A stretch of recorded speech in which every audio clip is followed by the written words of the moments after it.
चांगलं ठेवतोय, सुरक्षित ठेवतोय. बीट गाजर ज्यूस आहे. आणि नमस्कार मित्रांनो, सकाळी सकाळचे 9 वाजले होते. धुळ्यातला सर्वात पौष्टिक नाश्ता शोधण्यासाठी मी आलो होतो आता स्टेडियमच्या बाहेर या भाऊंकडे. आता या भाऊंना विचारू आपण त्यांच्याकडे काय पौष्टिक आहे, काय टेस्टी आहे. भाऊ आपलं नाव काय? पंकज परदेश. पंकज परदेशी. भाऊ किती वर्षापासून लावताय तुम्ही? आता आपल्याला फक्त 2 महिने तुम्ही याच्यामध्ये काय काय भेट? मध्ये मठ आहे, मूग आहे, हरभरे आहे, सोयाबीनचे दाणे असतात, गावरानी चवळी प्लस शेंगदाणे प्लस सॅलेड मध्ये तुम्हाला बीट गाजर डाळिंब प्लस काकडी टमाटा.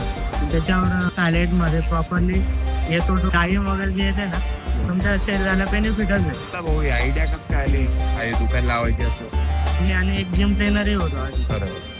म्हणून मला हे डोक्यात आलं. बरोबर आहे भाऊ, आपले जिम ट्रेनर पण होते त्याच्यामुळे त्यांना माहिती होतं की पौष्टिक काय आहे याच्यामध्ये. अजून काय काय वापरता तुम्ही चटण्या?